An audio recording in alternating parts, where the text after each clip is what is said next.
Ne që të vegjël rritemi që mashkulli është një figurë e fortë fizikisht, e fortë shpirtërisht që përballet me çfarëdo lloj gjëje. Mirë po, mit ngelet. Meshkujt thotë janë më pak të lumtur, më pak të shëndetshëm, më pak energjik se ç'kanë qenë më përpara. Nga studime të ndryshme është vërejtur që testosteroni këto dekadat e fundit ka rënë me 33% në rang global, pavarësisht se vende të ndryshme kanë vlera të ndryshme. Ka një studim të Universitetit të Kalifornisë ku thuhet që 48% më shumë testosteron kishin personat të cilët merreshin me çarjen e druve. 30 ishte përsa i përket marrjes me futboll. Nëse dikush dëshiron që të arrisë në mënyrë sa më natyrale nivelin e tij të testosteronit, cila është gjëja e parë që do duhet të rregullonte? Stili i jetesës është deciziv. Nga një statistikë që po lexoja online, thuhej që në 50 vitet e fundit, numri i spermatozoidëve tek meshkujt në rang global është përgjysmuar. Po, është e vërtetë. Niveli i fertilitetit është duke rënë dhe ka rënë ndjeshëm. Meshkujt e lidhin shpeshherë midis potencës seksuale dhe fertilitetit. Ti mund të jesh shumë potent nga ana seksuale, por mund të kesh një problem që ka ndikuar në fertilitetin tënd. Përgjithsisht kur ju drejtohemi mjekëve, kemi një farë frike, është kjo frika e problemeve që ata mund na zbulojnë me shëndetin tonë, po edhe një lloj droje për të pranuar vetes që ka diçka që nuk shkon ose që jemi më të dobët nga sa mund ta mendonin veten.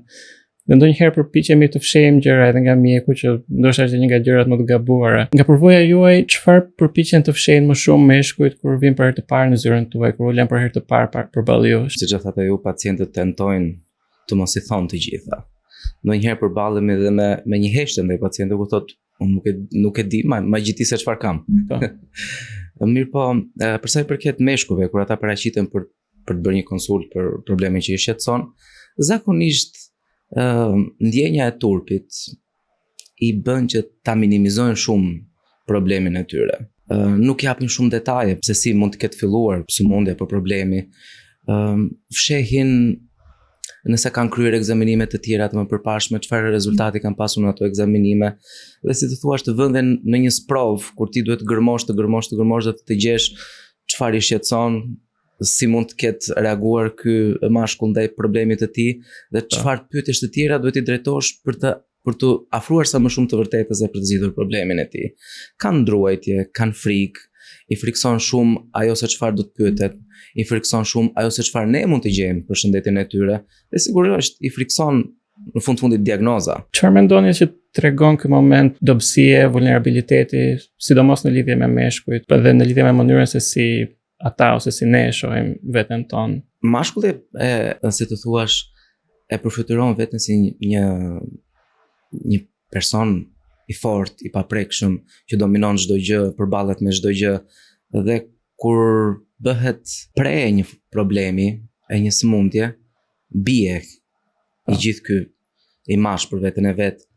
Dhe në fundit mashkulli ka dhe i ndjenja, ka dhe është një qendje njerëzore dhe ka emocione të cilat si dashur pa dashur do i prishin gjithë këtë opinion që ai ka pasur për idenë si mashkull, po edhe për veten e vet. Nëse ju duhet të listoni disa mite, nëse mund të quajmë, që hasni më shpesh në lidhje me atë çfarë meshkujt besojnë në lidhje me trupat e tyre. Miti i parë është edhe ky që sapo thash, domethënë ne që të vegjël rritemi, qoftë nga prindri, qoftë nga gjyshri, qoftë nga ajo çfarë ne shohim në media, që mashkulli është një figurë e fortë fizikisht, e fortë shpirtërisht, që përballet me çfarëdo lloj gjëje, përballon vetë çdo lloj problemi, dhe ky është ai miti i burrërisë, të themi.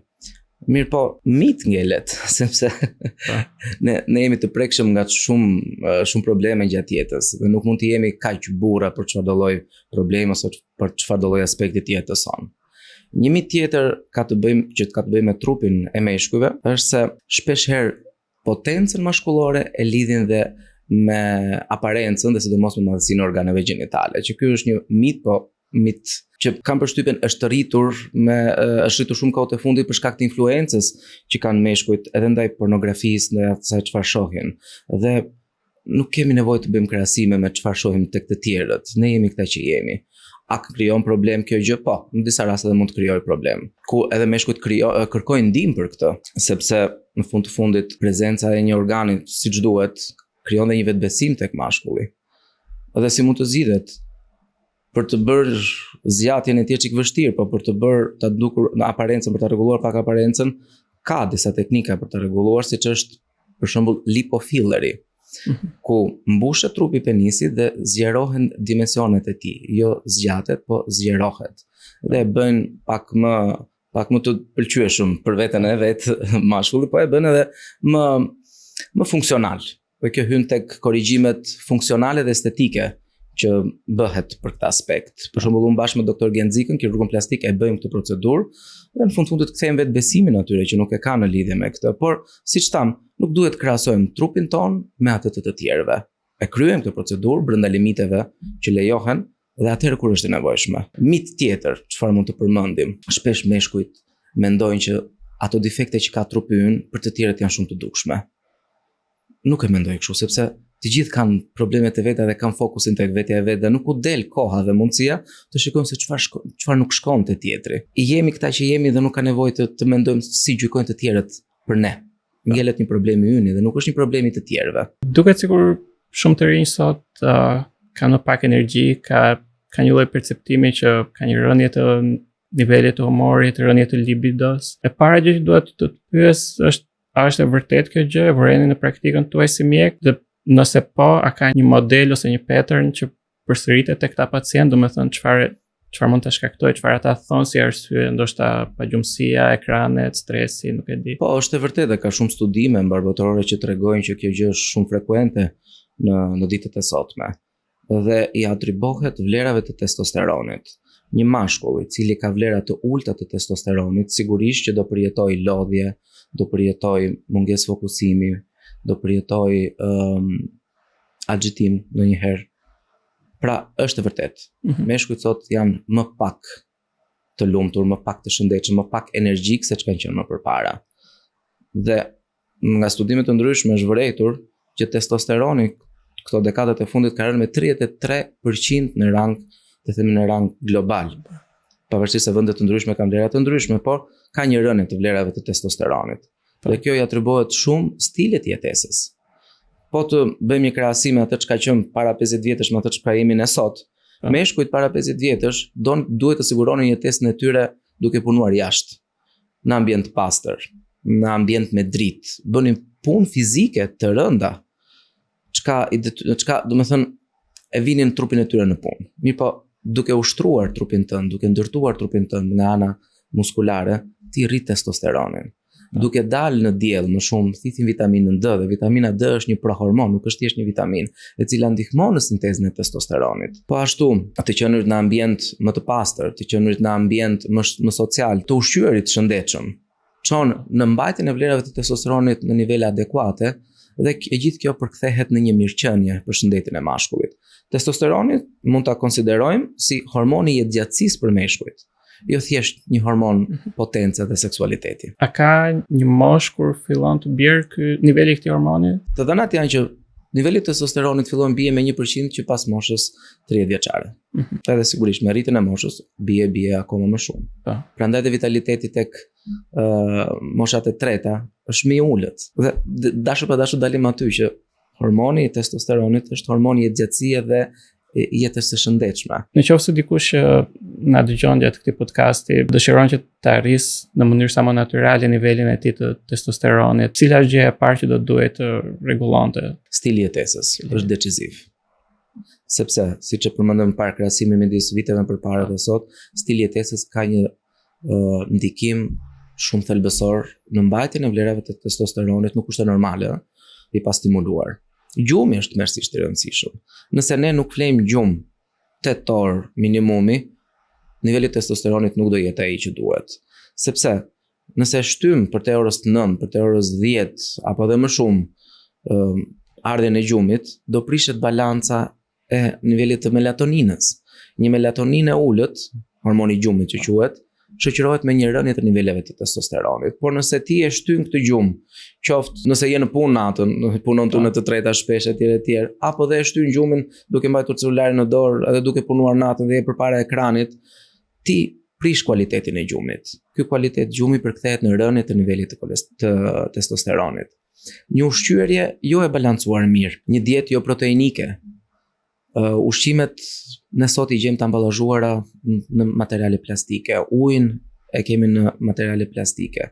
Plastika ne na rrethon kudo. Mirë po, përbërës të plastikës janë edhe dy produkte që quhen si shqetësues të sistemit endokrin, që janë bisfenol A dhe ftalatet. Po. Duke qenë se ne jemi të rrethuar nga nga gjithë këto plastika, materiale plastike, edhe përqendrimi këtyre dy produkteve shumë i lartë dhe ne e marrim nga dot. Jemi të bombarduar nga këto dy lloj produktesh. Mirë po këto ç'bëjnë? Këto shërbejnë si konkurrues të fortë në receptorët e qelizave, e bllokojnë testosteronin dhe sillen si anti-androgenik, duke dëmtuar edhe sintezën, po edhe funksionin e tij në organizmin e njerëzit dhe përpasoj bien. Dhe duke evidentuar gjithë këtë gjë dhe duke ushqyer në mënyrë sa më të shëndetshme, ne mbajmë nivelet e testosteronit më të larta. Kalitja e trupit, marrja me aktivitet fizik, stimulimi i grupeve të ndryshme të muskujve, çon në rritje të niveleve të testosteronit, vitamina D, siç e thash po ashtu. Ka një studim të Universitetit të Kalifornisë ku thuhej që nga aktivitete fizike të ndryshme, 48% më shumë testosteron kishin persona të cilët merreshin me çarjen e druve. 30 ishte për sa i përket marrjes me futboll dhe është realisht e vërtet çarja e druve është një veprim shumë i fuqishëm. Ti ngre peshë, ti ke forcë në goditje, ushtrohen disa grupe muskujsh të mëdha dhe përpasoj ky trup kalitet më shumë, hipertrofizohen muskujt dhe shoqërohen me një testosteron më të lartë se normalisht. Pra, aktivitet fizik, gjumë i mirë, ushqyerje e mirë. Po ndërkohë jetojmë në këtë epokën e rrjeteve sociale të TikTokut dhe ka shumë influencer dhe njerëz që flasin për suplemente, që përpiqen të reklamojnë suplemente të cilat thonë se ndikojnë në përmirësimin e shëndetit riprodhues, në përmirësimin e niveleve të testosteronit. Dhe dua t'ju pyes së pari nëse ka suplemente vërtet që ndikojnë për mirë dhe nëse po, atëherë cilat mund të jenë disa nga këto suplemente? Sigurisht, suplementet janë ato çfarë ne nuk marrim dot në të përditshmën tonë nëpërmjet ushqimit. Janë shtesë ushqimore, nuk është ushqim, është shtesë ushqimore. Po, ka suplemente siç për shembull është vitamina D, omega 3, zinku, magnezi, seleniumi, që rrisin stimulimin e prodhimit dhe të mirëmbajtjes së vlerave të testosteronit, po dhe të fertilitetit, spermatogjenezës. Ndërbimet mund të përmendim fenugrik, është një farë e cila përdoret në formën e çajit, edhe kjo është parë që rrit nivelet të testosteronit. Ginseng, ashwagandha, ka një ndikim të mirë në mbajtjen e vlerave të testosteronit dhe në fertilitetin normal. Por, ne shohim që tregtohen shumë multivitamina, komplekse vitaminike etj, të cilat merren edhe pa kriter. Vitaminat shërbejnë si antioksidant në organizmin tonë. Mirë po, çdo gjë ka masën e duhur. Ne nuk mund të marrim pafundësisht komplekse vitaminike apo multivitamina të tregtuara, sepse nëse arrihet një pikë, një nivel maksimal, ai kalon në mbidozim me këto produkte që ndodhen nëpër këto suplemente. Dhe mbidozimi shoqërohet me sëmundje më vonë. Do të thënë ne i marrim me idenë që do na bëjnë mirë, i përdorim pa kriter dhe ajo kthehet në dëm tonin. Do të thënë kanë efektin e tyre pozitiv për aq kohë sa i duhen organizmit dhe në atë sasi që i duhen. Çdo gjë përtej, çdo gjë shumë është dëm për organizmin ton. Po cilat mund të jenë disa nga sëmundjet ose problemet që mund të shkaktojnë mbidozimi? Hipervitaminozat. Mbidozimi nga mikroelementet. Ne shohim që aty ka brenda zink, selen, bakër, kadmium etj. Problemet e tjera është se ne nuk dimë se si reagon trupi ynë ndaj këtyre produkteve, si do funksionojë mëlçia jonë, ato metabolizohen në mëlçi. Ka persona të cilët vuajnë nga sëmundje të tjera bashkëshoqëruese dhe duke përdorur këto grupe suplementesh mund të përkeqësosh një sëmundje ekzistuese. Pra ne i përdorim për të mirëqenie, por kjo mirëqenie kthehet në sëmundje nëse ne nuk e përdorim ashtu siç duhet. Ndërkohë, kohët e fundit kur flitet për fertilitetin mashkullor, ekziston dhe një lloj shqetësimi në lidhje me rënien e numrit të spermatozoidëve dhe uljen e cilësisë spermës. Nga një statistikë që po lexoja online, thuhej që në 50 vitet e fundit, numri i spermatozoidëve tek meshkujt në rang global është përgjysmuar. Thuhet që kjo lidhet pjesërisht me ndryshimet mjedisore, me ndryshimet e klimës, me ndryshimet në mënyrën e jetesës. Pyetja që kanë fillimisht është apo bie vërtet numri i spermatozoidëve dhe apo ulet vërtet cilësia e spermës dhe çfarë nënkuptohet konkretisht me cilësitë të spermës. Po, është e vërtet. Niveli i fertilitetit është duke rënë dhe ka rënë ndjeshëm. Ai studim është shumë i vërtet, sepse ato të njëjtat gjëra që përmendën për testosteronin, të njëjtat gjëra vlen edhe për spermatogjenezën, se në fund të fundit testosteroni sekretohet ose prodhohet tek testikujt. I influencuar ky prodhim nga stimulimi i hipofizit hipotalam. Por testosteroni duhet për të mbajtur dhe për të mbajtur në gjallë procesin e spermatogjenezës. Pra të gjithë faktorët që thamë më sipër ndikojnë edhe në fertilitet, në spermatogjenezë. Çfarë quajmë me infertilitet? Me infertilitet ne kuptojmë pamundësinë që një çift të arrijë një shtatzani në mënyrë natyrale për një periudhë 12 mujore. Nëse nuk ndodh kjo gjë, atëherë kemi probleme infertiliteti në çift. Pastaj është infertilitet mashkullor apo është infertilitet femëror, kjo ngelet për të investiguar. Por është parë që është 50-50 problemin infertilitet, si mashkulli si femra. Vlerësojmë infertilitetin nëpërmjet një analize të thjeshtë që quhet spermogram. Spermograma ka këto parametra që vlerëson. Është volumi, është pH-i, është viskoziteti, prania e qelizave të tjera përveç spermatozoidëve, si mund të jenë leukocite apo eritrocite, dhe vlerëson numrin e spermatozoideve total në këtë ejakulat, numrin e spermatozoideve për mililitër, vlerëson lëvizshmërinë e spermatozoideve që është shumë e rëndësishme, dhe i kategorizojmë në spermatozoid shumë të lëvizshëm, progresiv, mesatarisht dhe të palëvizshëm, dhe pak të lëvizshëm dhe spermatozoid të palëvizshëm. Gjithashtu dhe morfologjinë. Janë këto komponentët të cilët duke marrë vlerat për secilin komponent ne gjykojmë nëse kemi të bëjmë me problemet e infertilitetit tek një mashkull apo jo. Organizata Botërore e Shëndetësisë, sa herë që nxjerr ato manualet e veta, ka bërë edhe një kalendar ku para 50 vjetësh ishte shumë herë më ndryshe parametrat e spermogramës, minimalet, kurse sot janë shumë më të ulta. Pra, edhe vetë Organizata Botërore e Shëndetësisë ta vërtetojnë që fertiliteti ka rënë dhe ka ardhur duke ulur. Fertilitetin pastaj e ndajmë në primar dhe sekondar. Fertiliteti primar është atëre kur vjen nga shkaqet e vet organizmit, dhe influencuar nga shkaqet e jashtme, ato që përmendëm më sipër, kurse sekondari është si pasojë e asaj çfarë mund të ketë kaluar ky mashkull, kirurgji të mëpërpashme, infeksione të mëpërpashme, sëmundje të tjera që shoqërohen me infertilitet, sëmundje preekzistuese të mashkullit. Meshkujt që janë trajtuar me kimioterapi, ata që janë trajtuar me radioterapi, sjellin dhe rënje të fertilitetit të tyre. Pse infertiliteti na godet kaq fort psikologjikisht ne meshkujt? Sigurisht që i për të dy ndikon dhe tek femrat, po veçanërisht e meshkujt. Sepse ne jemi rritur me idenë që nëse një çift nuk bën fëmijë, fajti ka femra. Edhe kur marrim një përgjigje që shiko problemin në tek ju si çift është yti dhe i drejtohemi mashkullit, aty bie si bombë pastaj që sepse meshkujt e lidhin shpeshherë bën një lidhje të gabuar midis potencës seksuale dhe fertilitetit. Ti mund të jesh shumë potent nga ana seksuale, por mund të kesh një problem që ka ndikuar në fertilitetin tënd. Dhe kur përballen me këtë të vërtetë, sigurisht që pësojnë një farë zhgënjimi me vetveten, mendojnë që po zhgënjejnë partneren, mendojnë që si do gjykohen nga të tjerët. Por në fund të fundit kjo është një gjendje që do vlerësohet dhe mbase është dhe momentale, dhe mbase korrigjohet. Që kështu nuk ka nevojë që ne të fajsojmë veten apo dhe të mendojmë negativisht si me të tjerë do mendojmë për ne dhe të vuajmë psikologjikisht. Duhet ta pranojmë, sepse nëse e pranojmë një problem, kemi zgjidhur gati gjysmën e problemit. Ta pranojmë dhe të ndihmojmë veten dhe mjekun për të arritur një rezultat sa më të mirë duke rivendosur fertilitetin. Domethënë ekziston mundësia që të përmirësohet. Në qoftë se do kishim, kjo është një pyetje pak jashtë mjekësisë dhe jashtë shëndetësisë, po në qoftë se do kishim një dhomë, një audiencë me gra që do na dëgjonin, çfarë do doni që të kuptonin në lidhje me trupin maskullor, po ndoshta edhe me trurin dhe me mënyrën se si mendojnë burrat. Në lidhje me thjesht meshkujt apo në lidhje me partnerin? Me meshkujt si një partner potencial. Atëherë, kur krijohet një lidhje sentimentale me dikë, në radhë të parë është ndjenja. Pastaj fillojnë gjithë gjërat e tjera. Pastaj njihesh me trupin e këtij mashkulli, pasi ti ke krijuar një ndjenjë, ke krijuar një përshtypje kush është dhe çfarë vlere ka ky mashkull për ty nga ana sociale dhe të tjera.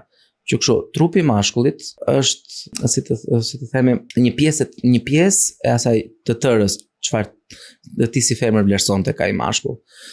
Që nga momenti që ti ke menduar që ky do jetë një partner potencial, e ke pranuar edhe trupin e mashkullit. Ne jemi qenë njerëzore dhe kemi variacione nga më të ndryshmet. Nuk kemi asnjëherë identik, nuk kemi asnjëherë dhe nuk kemi pse krahasojmë, marrim një idhull dhe ai ngjan ky mashkull këtij idhullit tim, duke e vlerësuar vetëm nga ana fizike.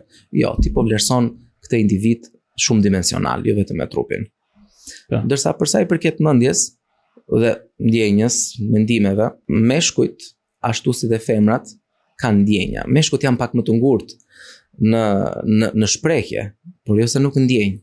Pa. I fshehin ndjenjat, por jo se nuk ndjejnë. Pra, të sillemi me meshkujt ashtu siç ne duam të sillemi edhe me veten tonë. Nëse një femër do të sillet mirë me veten e vet, do të sillet mirë edhe me atë mashkull.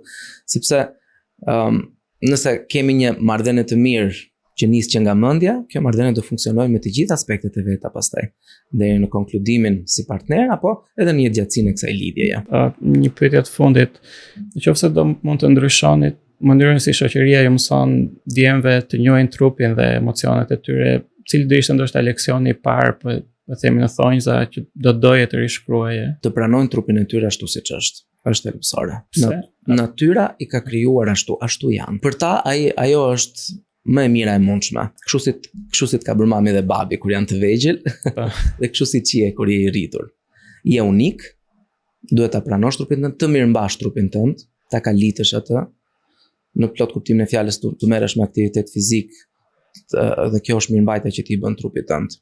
Ta ushqesh mirë trupin tënd dhe ta pranosh, nëse nesër pas nesër ky trup do ketë një çedim në funksionin e tij, ta pranosh këtë situatë që po të ndodh dhe ta ndash me të tjerët. Nëse ti e ndan një problem me të tjerët, është më lehtë ta përballosh gjithë situatën. Edhe në mendimet. Meshkujt të rriten me mendimet që problemet e tyre duhet i shprehin. Nuk jemi në situatë të cilët duhet i mbajmë vetë gjithë peshën e problemeve. Duhet mendojmë sikur vetë ne i zgjidhim të gjitha. Jo, ne kemi nevojë për ndihmë si të gjithë njerëzit. Duhet të marrim mbështetje nga të tjerët, vlerësim nga të tjerët për të jetuar të shëndetshëm. Se në fund të fundit kjo është dhe shëndeti. Që ne të kemi një trup të mirë, një shëndet të mirë, por edhe një mendje të mirë, një ndjenjë të mirë. Shumë faleminderit doktor. Kënaqësi. Faleminderit dhe juve. Ky podcast mbështetet nga Abi Bank.